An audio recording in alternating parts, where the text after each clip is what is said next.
दुर्लभ गुरु का दर्श है, दुर्लभ गुरु का साथ, दुर्लभ उठना गुरु नजर, दुर्लभ सर पर हाथ, दुर्लभ गुरु संकेत है, दुर्लभ तत्पालन, दुर्लभतम गुरु चरण में है समाधि धारण।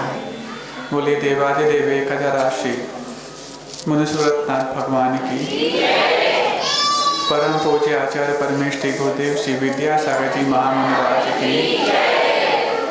निर्यापक श्रमण चतुष्टय मुनिराजों की। साधर्मी मुनि विनम्र सागर जी, निस्वार्थ सागर जी, निश्चल सागर जी आदि समस्त मुनिराजों की।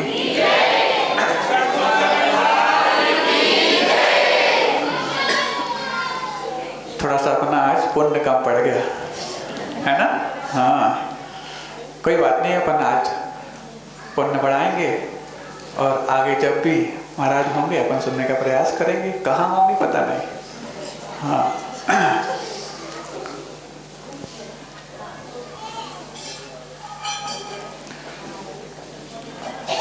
आचार्य कुंद भगवान की एक गाथा है।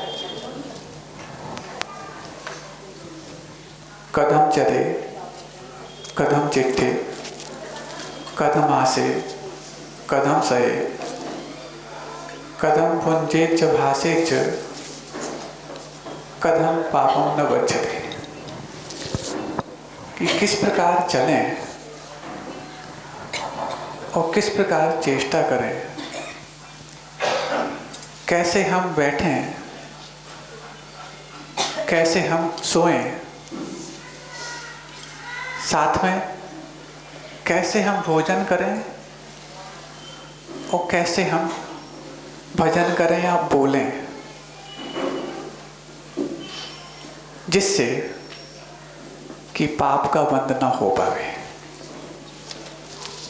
प्रश्न बहुत गंभीर और रहस्यात्मक है, क्योंकि जब भी कोई प्रवृत्तियां होती हैं उन प्रवृत्तियों में ऐसा नहीं कि हमारे माध्यम से कोई पाप बंध ना होता।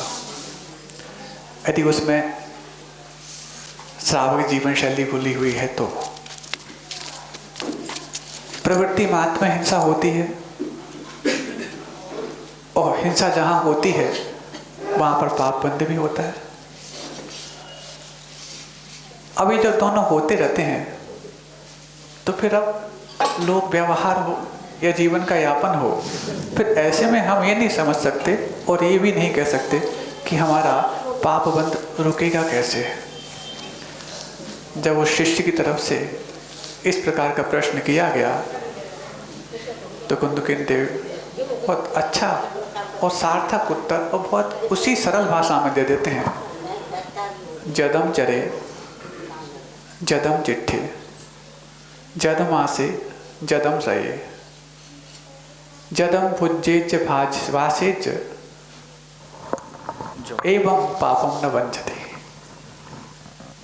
कि यत्न पूर्वक चलें, यत्न पूर्वक चेष्टा करें,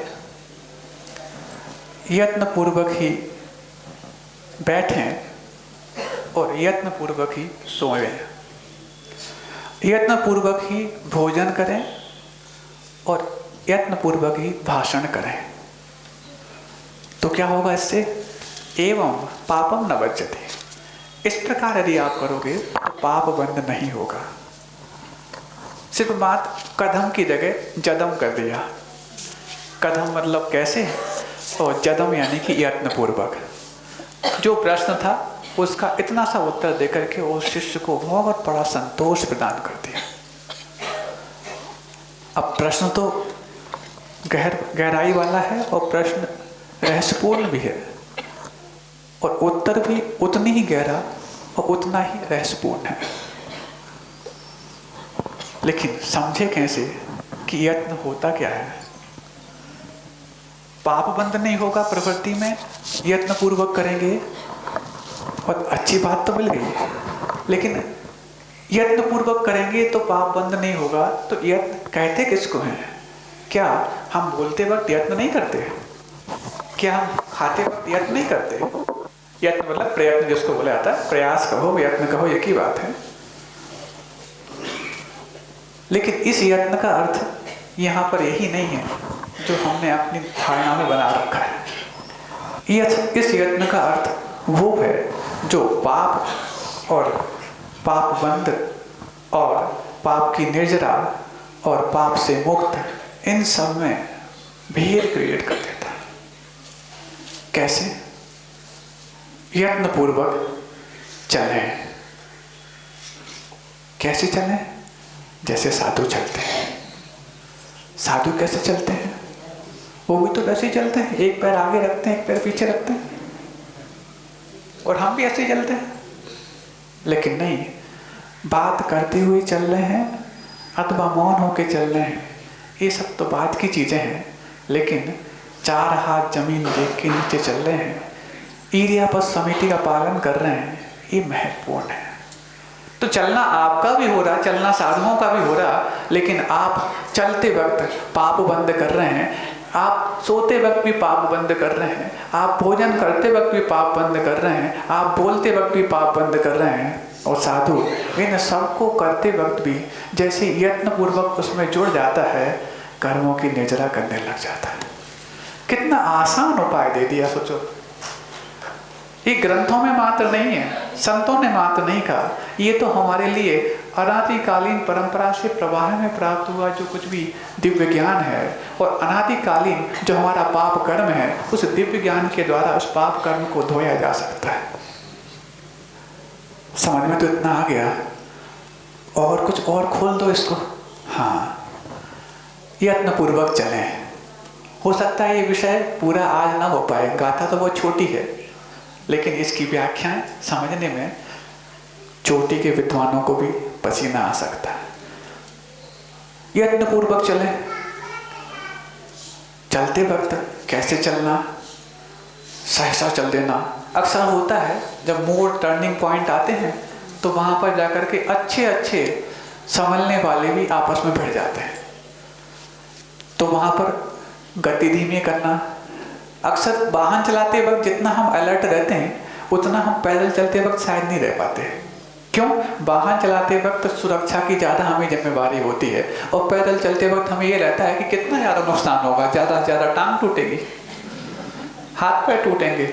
लेकिन वाहन चलाते वक्त लगता है कि टांग हाथ पैर टूट जाए तो फिर भी संभल जाएंगे, लेकिन जीवन ही टूट जाए तो वहाँ पर की टर्न आ रहा है तो थोड़ी दूर से ले जाते हैं, एकदम वहीं क्यों टर्न नहीं करते कि ना सामने वाला हमें देख पाए ना हम उसको देख पाए। अब टर्निंग पॉइंट पर टू बी सॉफ्ट कॉर्नर, एकदम से आप 90 एंगल में चले जाओगे तो नहीं, हल्का सा आपको 120 डिग्री का कोण बनाना पड़ता है, तब जाकर के आप टर्न हो पाते हैं।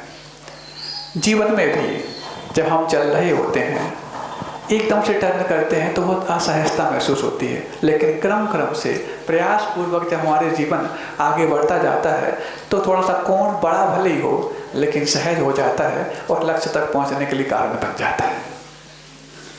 कदम चले। कैसे चलें?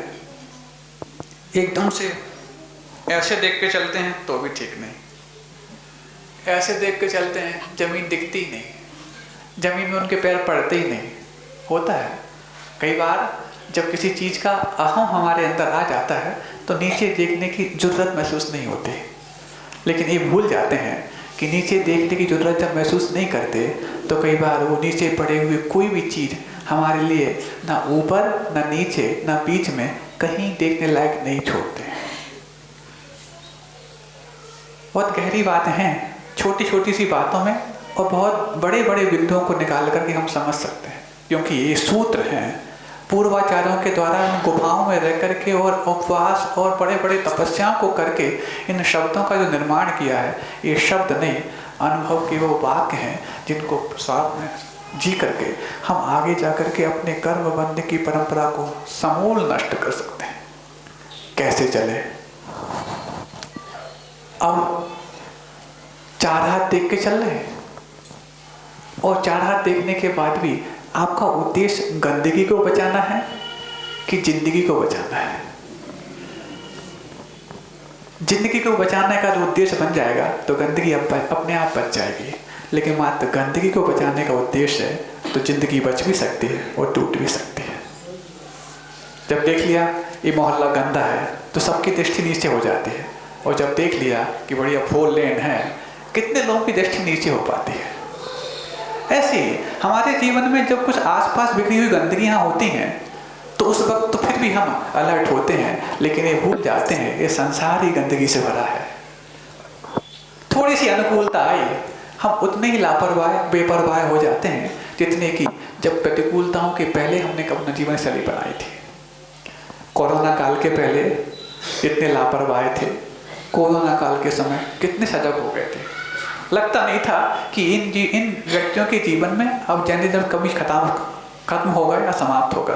1 महीना नहीं बीता, 1 महीने पहले जो वहां पर मौत नाच रही थी हर मोहल्ले, हर गली, हर घर में, 1 महीना बीता, शांति हुई, वैसे ही लापरवाही होने लग गए।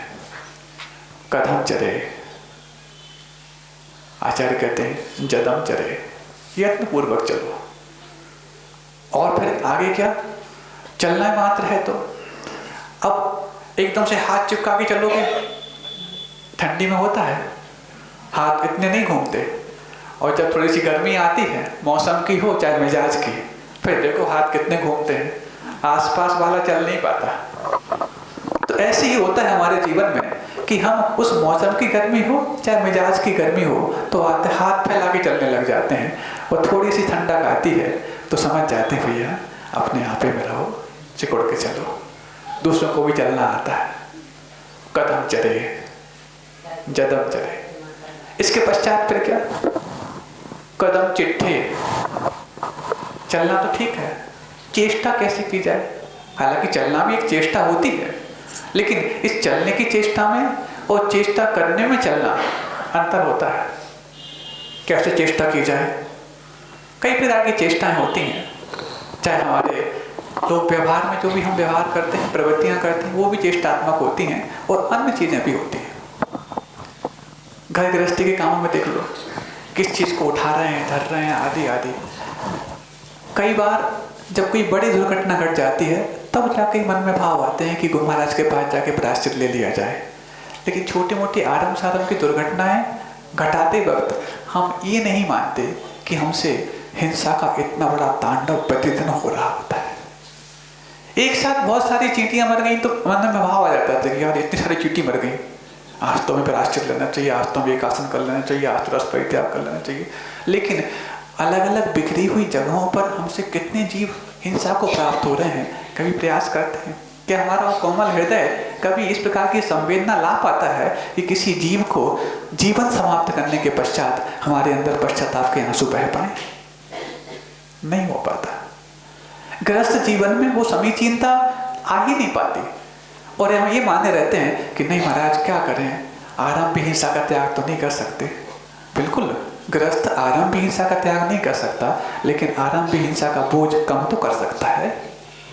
और जिस व्यक्ति को आरंभ भी हिंसा का बोझ कम करना आएगा, क्या उसके जीवन में यत्नपूर्वक चेष्टाएं नहीं होंगी?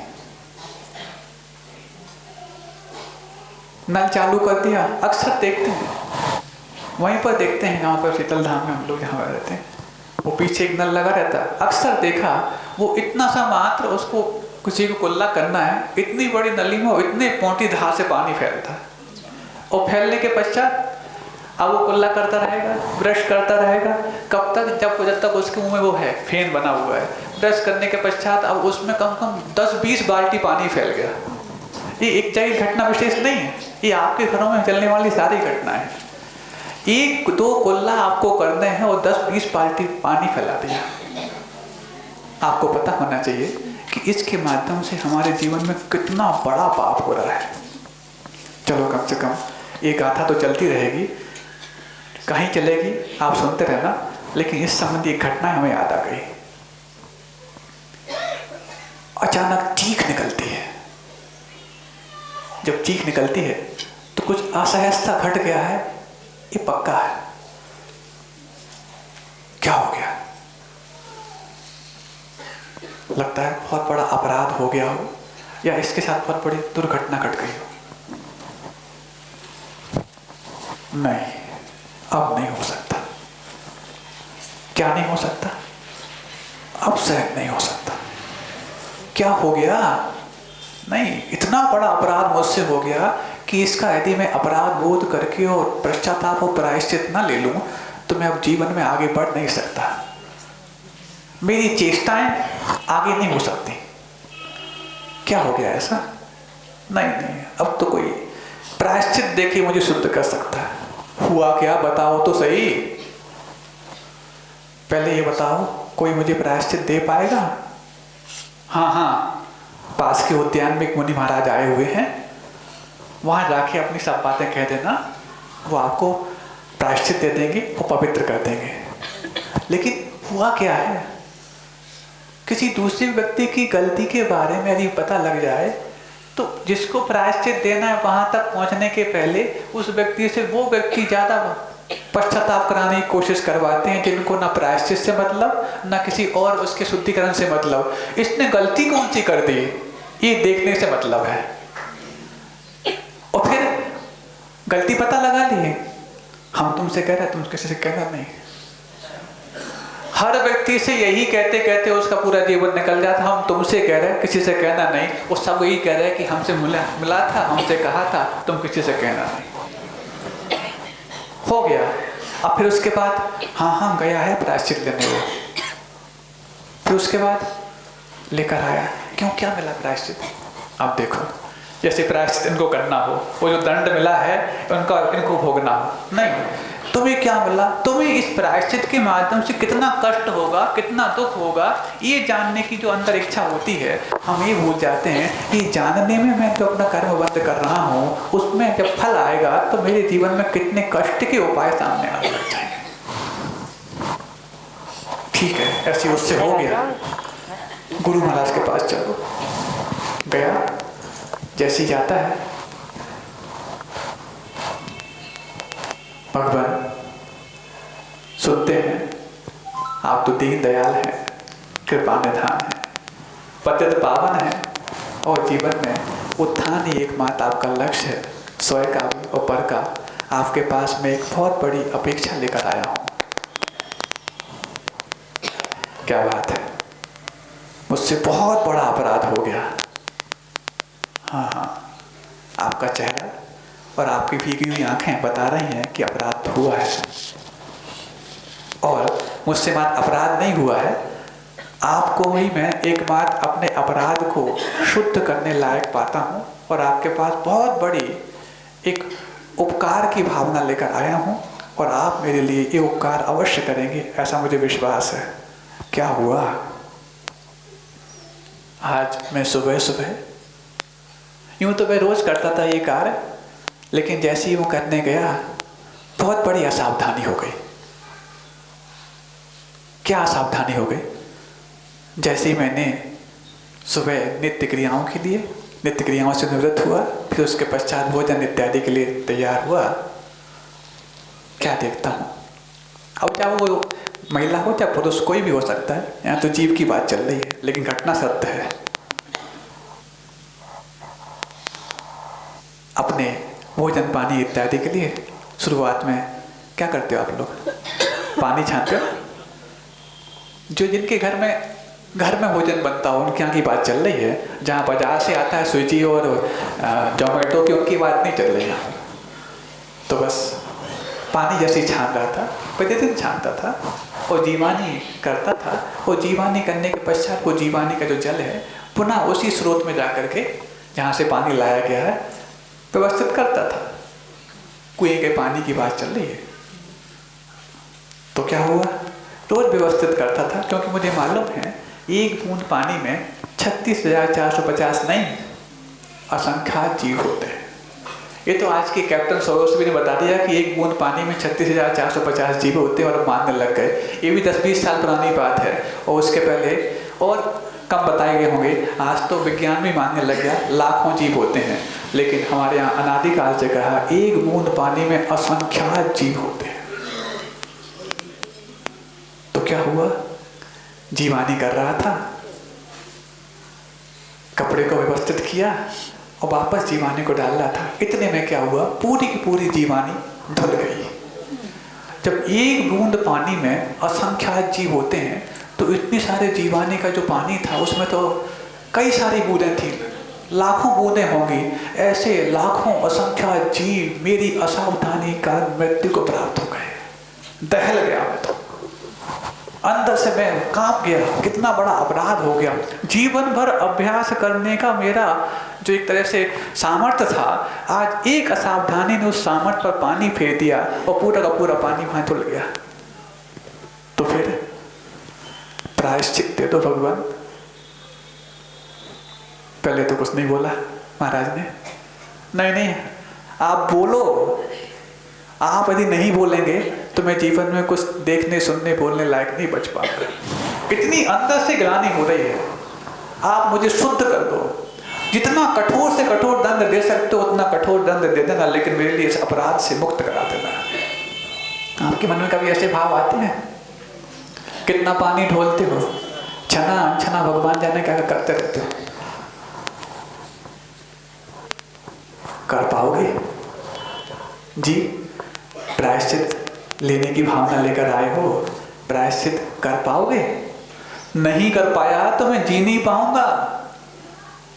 जब से आपका नाम सुना मेरे अंदर एक आशा की किरण जागी है कि आप मेरे लिए उस पाप से हल्का कर सकते हो, और आप पूछ रहे हैं कि कर पाओगे। मैं करना ही चाहता हूँ। और आप ये मत सोचना कि इसको थोड़ा सा ज़्यादा कोमल होकर आया है, थोड़ा कम दंड दे दिया जाए।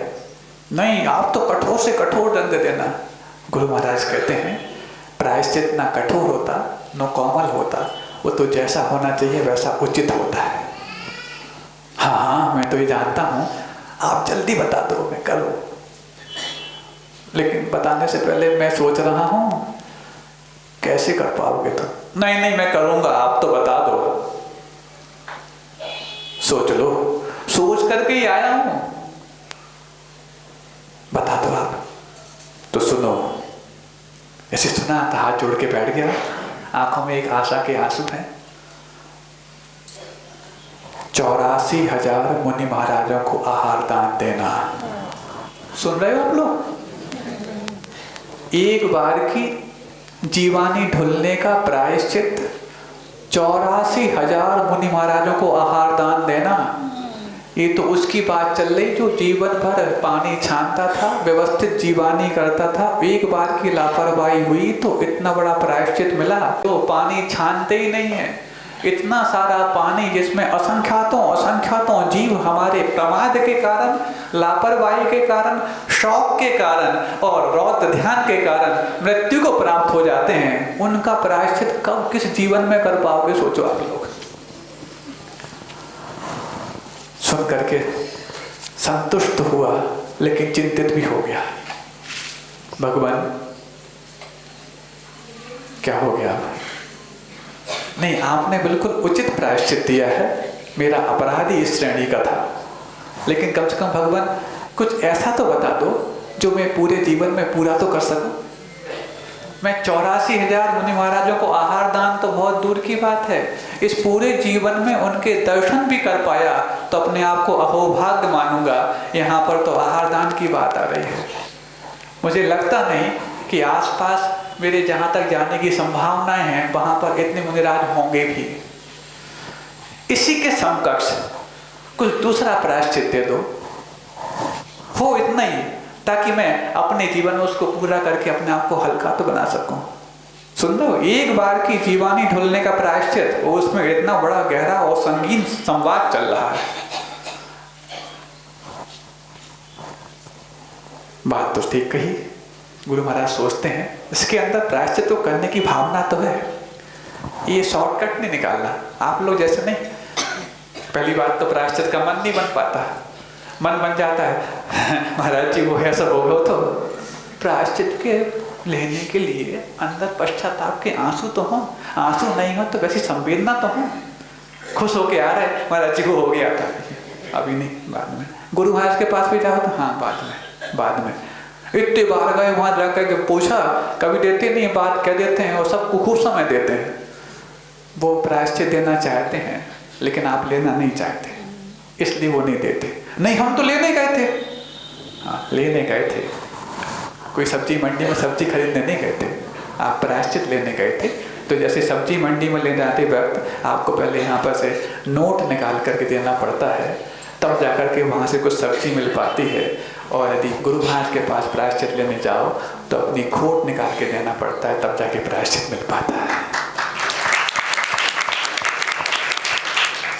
खोट को तो हम ओट दे करके, नहीं हमने ज्यादा, हमसे ज्यादा दूध का गला कोई है ही नहीं है, तो प्रायश्चित लेने गए क्यों? तो बस गुरु महाराज सोचने लगे, बात तो सही है, ऐसा करो, मैं समझ सकता हूं तुम्हारी बात को, लेकिन प्रायश्चित तो उचित था। हाँ मैं तुम्हें जानता हूं, प्रायश्चित तो आपने उचित ही दिया होगा, लेकिन इसकी समकक्ष या इससे भी कठोर, देखो कठोर और समकक्ष की बात नहीं कहो, प्रायश्चित तो प्रायश्चित होता है। हाँ हाँ भगवान, लेकिन आप मेरे भावों को समझिए।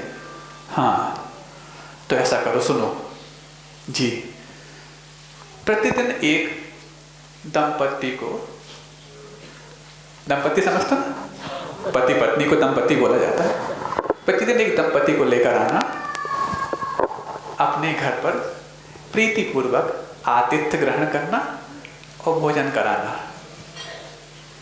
और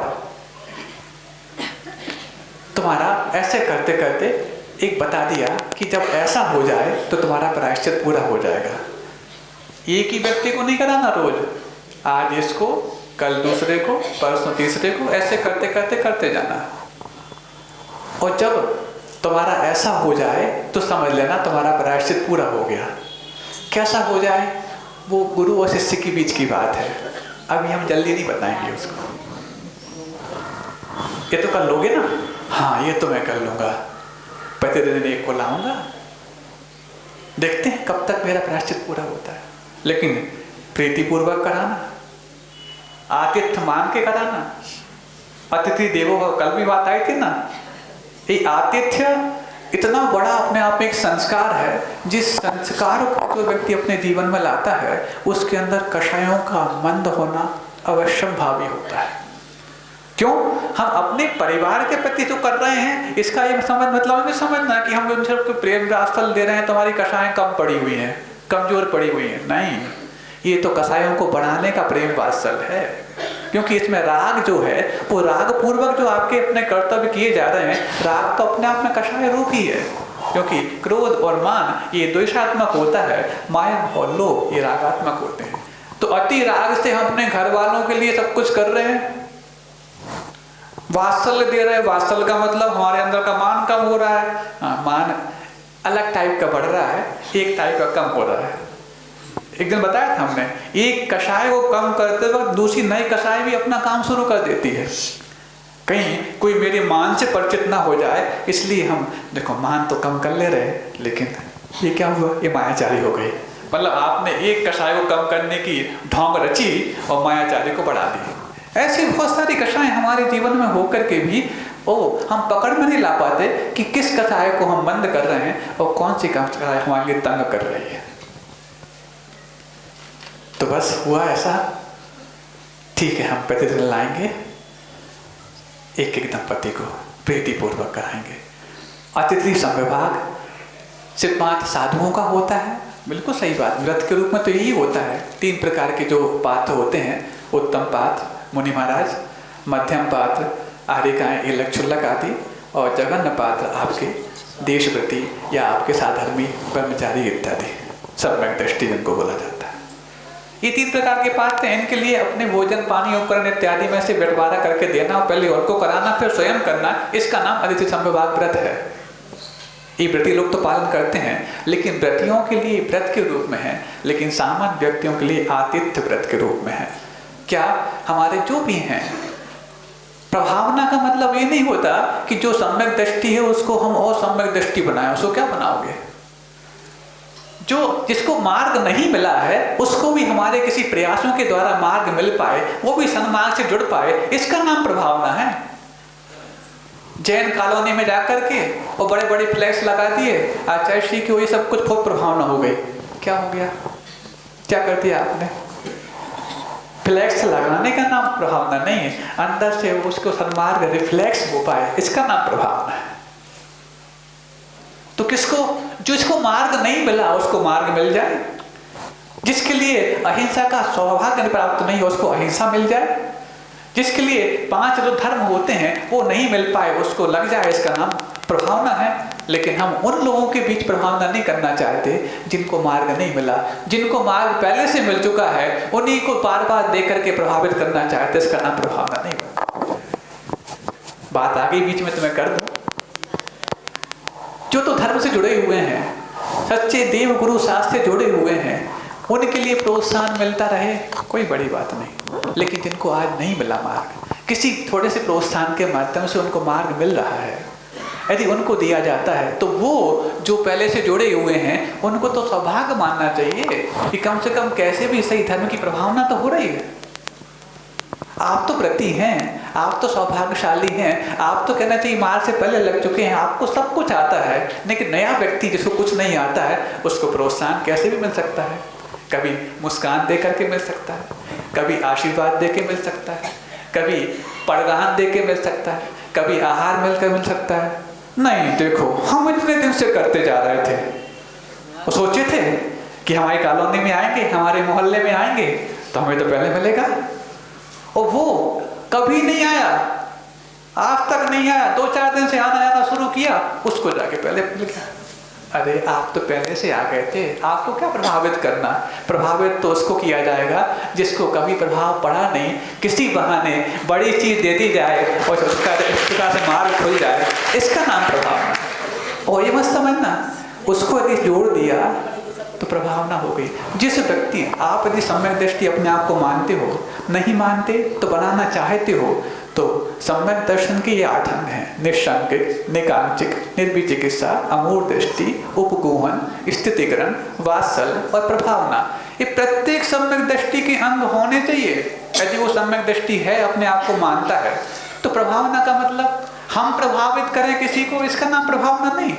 धर्म की प्रभावना जिस जिस रूप में भी बढ़ रही है उससे अनुमोदित यदि हम होते हैं, इसका नाम भी प्रभावना है।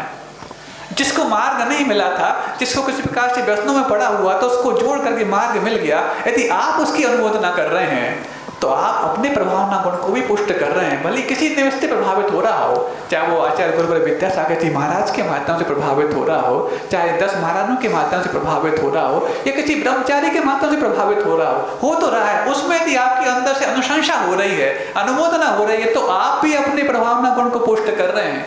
बोलते तो जिन धर्म की प्रभावना हो, लेकिन जिन धर्म की प्रभावना जब हो रही होती है तो क्या आपको रास आती हो?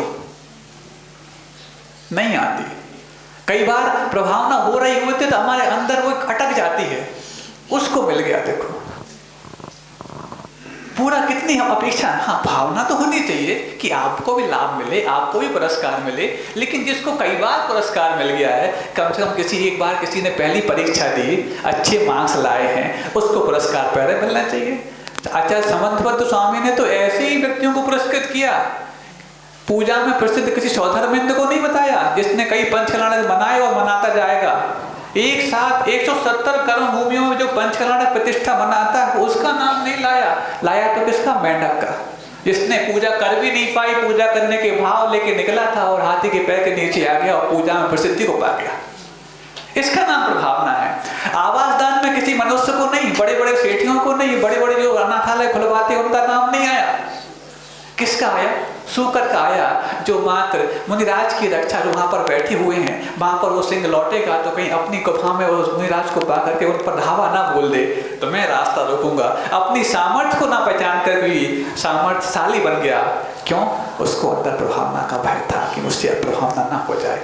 इसका नाम प्रभावना। तब जाके समंतभद्र स्वामी को किसी बड़े बड़े आश्रम खोलने वाले को आवास दान विषय नहीं करना पड़ा, उस सूकर को करना पड़ा।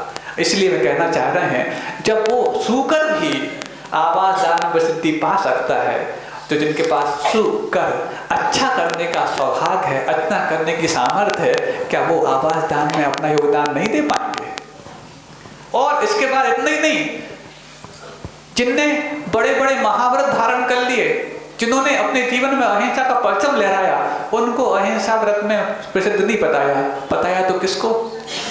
यमपाल चांडाल को, जो प्रतिदिन हिंसा करता, चतुर्दशी को मात्र मैं हिंसा नहीं करूंगा, किसी को फांसी तो नहीं दूंगा, ये मात्र कर लिया, उसको अहिंसा व्रत में सोचो, जिसने पहली बार कोई छोटा सा व्रत लिया उसको अहिंसा व्रत में प्रसिद्ध बता दिया। इसलिए कहा कि प्रभावना उसी के माध्यम से होती है जिसके पास परिस्थितियां विपरीत होती हैं लेकिन मनस्थितियां अनुकूल होती हैं।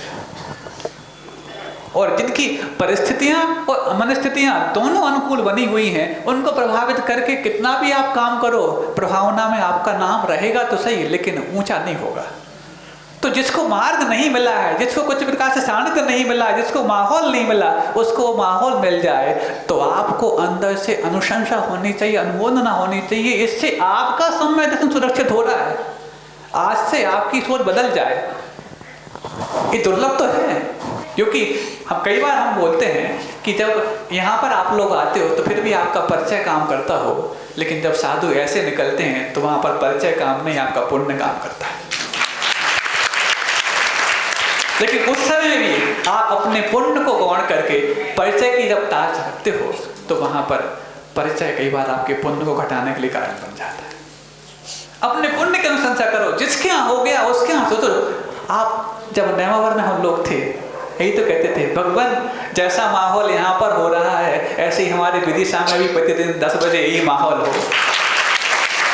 विदिशा में माहौल, ये वाली बात कही थी आपने, ना कि गिरी मोहल्ला में हो, ना कि इंद्रप्रस्थ में हो, ना कि और स्टेशन मंदिर में हो, और ये चंद्रप्रभ जनालय आदिनाथ बिहार, ऐसा नहीं कहा था। विदिशा में उस समय जो आपने भावना भाई थी वो भाई भावना समीचीन थी, वो थी परोपकार की, वो थी सद्भावना की। लेकिन जैसे जैसे विदिशा के आस पास आते गए, कॉलोनियों में जाते गए, मोहल्लों में जाते गए, आपकी भावना भी उतनी संकीर्ण होती चली गई।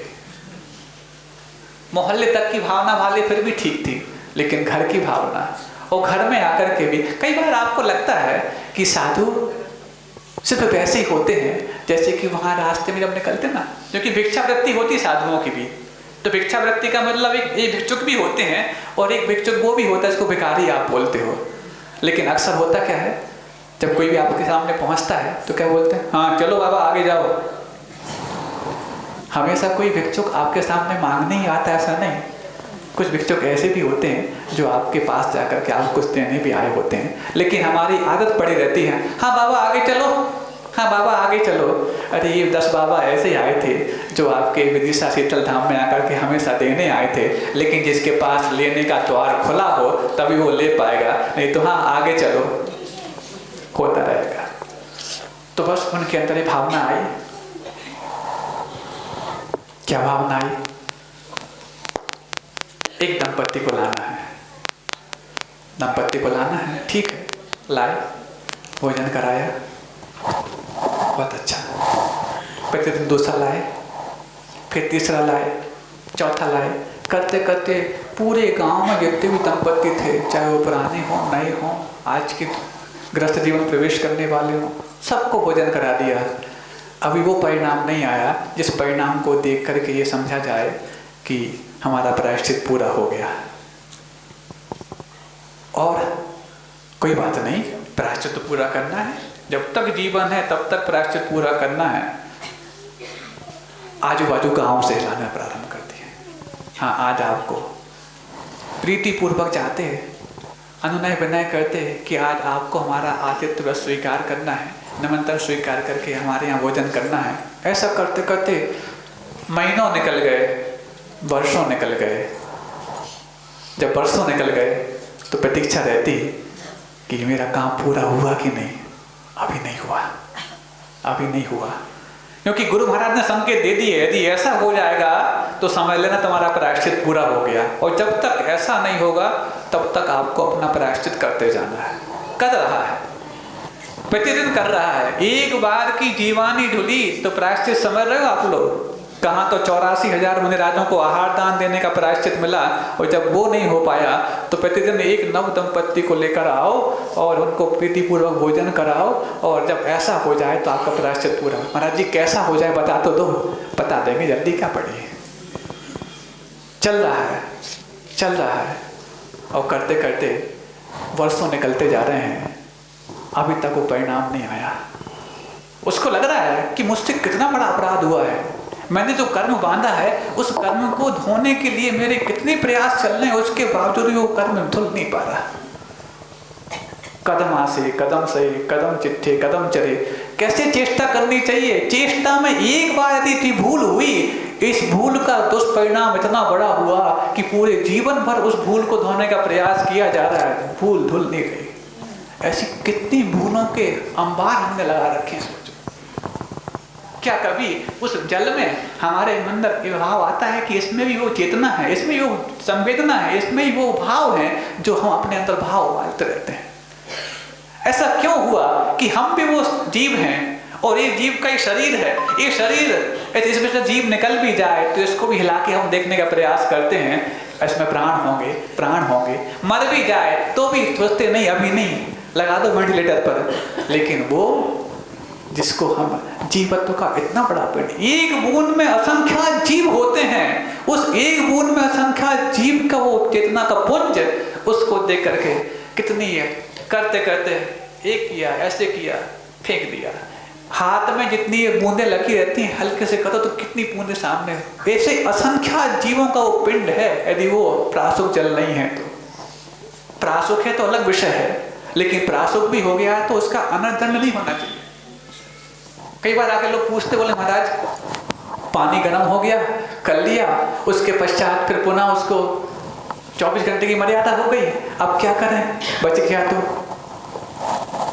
फिर छान के उपयोग कर सकते हैं उसको। क्या करते हैं आप लोग बता, उपयोग कर लेते हो? आज पानी किया, इतना गर्म कर लिया सब कुछ। देखो 24 घंटे की मर्यादा लायक आपने जो पानी को प्रासुक किया है, उबाला है, सब कुछ किया है, फिर भी बच गया तो पुनः उसको उपयोग क्यों नहीं करते? पता है इसके पीछे साइंस क्या है? ये तो सुन रखा है कि उसको फिर विसर्जित कर देते हैं, उपयोग में नहीं लाते। लेकिन क्यों नहीं लाते? इस विज्ञान को आपने कभी पकड़ा नहीं होगा। बहुत छोटी सी बात कर रहा हूं, लेकिन इनमें बैठी हुई उन गहरी संवेदनाओं को आपको पहचानना है, क्योंकि हम बहुत बड़े बड़े काम तो कर लेते हैं, लेकिन उन संवेदनाओं के पिंड को हम बहुत छोड़ देते हैं। क्यों नहीं होता? कि हमने पहली बात तो 2 गलतियां की।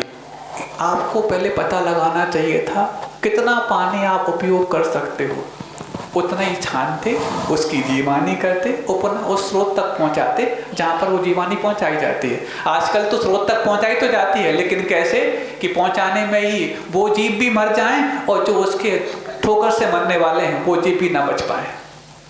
ऊपर से पटक दिया, नहीं, कड़े वाली बाल्टी आज कहाँ बची पता है? वो कड़े वाली बाल्टी नहीं, अहिंसा की प्रयोगशाला है, आपके दया का उपकरण है, आपके अंदर जीवित होने वाली वो करुणा है जो आपके लिए आगे जाकर के और बड़ी बड़ी करुणाओं से जोड़ सकती है। लेकिन नहीं, अच्छे अच्छे व्रतियों तक को हमने देखा, और व्रती नहीं तो व्रतियों के लिए तैयार करने वाले, भोजन कराने वाले उन अव्रतियों को भी देखा जो मात्र कुएं का पानी का मतलब ये मानते हैं कुएं से पानी खींच लाओ और बस दे दो इनको। महाराज ये वाली बात तो चातुर्मास की शुरुआत में होनी चाहिए थी, कई चातुर्मास में हुई होगी, कम से कम इस चातुर्मास के अंत में सुन लो ताकि आगे कभी काम में आए। वो कड़े वाली बाल्टी, वो उसमें जो कड़ा लेता था, कैसे बच्चों आचार्य श्री ने मात्र इसी अहिंसा के उपकरण को देख करके बुंदेलखंड को अपनी कर्मभूमि बना डाला। सोचो यदि कड़े वाली बाल्टी इस बुंदेलखंड में नहीं दिखी होती तो 50 साल तक साम्राज्य आचार्य गुरुदेव का संयम के साथ और प्रभावना के साथ बुंदेलखंड में नहीं हुआ होता। और हम हैं कि जिस हमारी कसौटी पर आचार्य ने हम सबको खरा पाया, उस कसौटी को ही हम भूल बैठे। कितना बड़ा हमारे लिए दुस्साहस है कि जिस चीज का विश्वास करके गुरुदेव ने हमारे लिए इतना बड़ा वरदान दिया, जो सदियों तक नहीं इस पूरे पंचम काल में अंत तक याद रखा जाएगा, उस चीज को हम आज कितना याद रखे हो आप सोचो। क्या कोई व्यक्ति करता है? ऐसी बाल्टियां किसी घर में हैं जिसमें नीचे कुंता लगा हुआ हो? और क्या उस तरीके से आप जीवानी करते हैं? और नहीं करते हैं तो जब एक बूंद पानी में असंख्या जीव होते हैं और एक बार की जीवानी ढुलने पर इतना बड़ा प्रायश्चित होता है, तो आपने कितनी जीवानियां ढुला दी होंगी। आपके प्रायश्चित को कौन लेगा और कौन पूरा करेगा? वो तो अभी कर रहा है, प्रतिदिन एक दंपत्ति को ला रहा है। कैसे पूरा होगा? समय तो पूरा हो गया, समय तो पूरा हो गया, बात अभी पूरी नहीं हो पाई। प्रयास कर रहा है, आज हो जाए, आज हो जाए, आज हो जाए। पूरे गांव के दंपतियों को भोजन करा दिया, अभी तक नहीं हुआ। दूसरे गांव से लाना प्रारंभ कर दिया। जैसे लाना प्रारंभ कर दिया, अब उम्मीद है शायद हो जाएगा। हो सकता बहुत इनके अंदर विशुद्धि होती हो, व्रतियों को भोजन कराना प्रारंभ कर दिया, क्योंकि गृहस्थ भी व्रती होते हैं, वो भी उनको लाना है। नहीं हुआ, नहीं हो पा रहा। हाँ, लेकिन गुरु महाराज के प्रति आस्था बढ़ती जा रही है। क्यों बढ़ती जा रही है? देखो कितना उचित प्रायश्चित दिया है गुरु महाराज ने। क्योंकि मेरा अपराध तो मैं समझता था बहुत बहुत गंभीर है और संगीन है, लेकिन इसका प्रायश्चित कैसे होगा मुझे तो पता नहीं था, लेकिन गुरु महाराज ने दिया।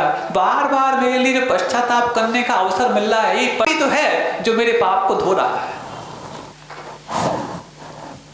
कितना भी बड़ा प्रायश्चित दे दो, 2 दिन में करके पूरा हो जाए, इसका नाम प्रायश्चित नहीं होता।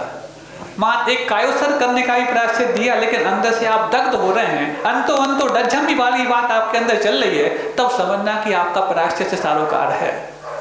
नहीं तो एक मात बीच का एक आपने औपचारिकता समझ ली है, महाराज के पास जाओ, प्रायश्चित मांगो, वो दे दो, पूरा कर लो, ठीक हो गए। कई बार जाते हैं लोग ऐसे, बोले महाराज जी आज ऐसा हो गया, प्रायश्चित दे दो, हम बहुत अंदर से नहीं हो रहा। आप पहले समझो, जैसे मान लो किसी महाराज का अंतराय हो गया, महाराज प्रायश्चित दे दो, अंतराय हो गया। हम भैया प्रायश्चित तो मिल गया। नहीं महाराज बहुत बड़े हो गए, ऐसा हो गया, वैसा हो गया। भैया गलती पहले हुई थी, तो कर्म बंद हो गया था, आज हो गया, निकल गया। किसी बैंक से लोन निकाला आपने, जमा कर देते हो तो हल्के होते हो कि भारी होते हो? हाँ जी हल्के होते हैं। तो आपने पहले वो कर्म का लोन निकाला था, आज जमा हो गया, हल्के हो जाओ, क्यों भारी होना चाहते हो? नहीं महाराज जी आप प्रायश्चित दे दो, प्रायश्चित। तो वहां पर प्रायश्चित का उद्देश्य आपका ऐसा है कि अंदर से एक पश्चाताप हो रहा है, फिर भी ठीक है, लेकिन नहीं, देखो हमारे यहाँ हो गया अंतराय। कहीं भी अंतराय हो साधु को, यदि उन साधु के प्रति आपकी भक्ति यदि है, तो कहीं भी हो आपको वैसी ही पीड़ा होनी चाहिए जैसी पीड़ा हमारे घर में होने पर होती है, तब तो आपकी भक्ति है। नहीं तो देखो उनके अंत ऐसी लापरवाही करी कि देखो देखो तब ये तो बड़ा बवाल थो, ये क्या हो गया? आपकी साधु के प्रति भक्ति नहीं, उस व्यक्ति के प्रति निकली हुई द्वेष भावना है, तुम्हारे यहाँ अंतराय हो गया। क्या ऐसे परिणाम हमारे अंदर नहीं होते? महाराज जी बहुत गहरी बात खोल रहे हैं हम लोग के जीवन की। यही जीवन है जो हमारे अंदर कषायों का इतना बड़ा अंबार लगा के रखा है, और जब इसको नहीं पकड़ पाते तो हमारा पापों का अंबार भी बढ़ता जा रहा है, और जब पापों का अंबार बढ़ेगा तो संसार भी बढ़ता जा रहा है। अभी उसका प्रायश्चित पूरा नहीं हुआ, भगवान जाने पूरा कब होगा, यहाँ होगा कहीं और होगा, लेकिन आज समय तो पूरा हो गया। सुनना हो तो आगे अपन प्रयास करेंगे। कदम चले कदम चिट्ठी यहाँ तक हुई है, और प्रायश्चित का भी अभी अधूरा अंग चल रहा है। आपको भी तो लगे कि उस व्यक्ति को जो एक बार की जीवानी ढुलने पर प्रायश्चित मिला, एक बार के प्रवचन सुनाने में भी उसको पूरा नहीं हो पाया, तब आपको लगेगा कि हम इतना जो प्राणी भगाते हैं, तब उसका कितना बड़ा हम अच्छा काम करने को अपने जीवन में निर्माण कर रहे हैं। आपके जीवन में वैसी संवेदना आए, उस प्राणी मात्र में आपको संवेदना रखनी चाहिए। पानी में भी प्राणी कितने होते हैं ये आपको जानने में आए। अहिंसा परमो धर्म की, बोधि समाधि परिणाम शुद्धि, स्वात्म उपलब्धि शिव शौक सिद्धि, चिंतामणिम चिंतित वस्तु दानी त्वाम वंदमानस्य मम।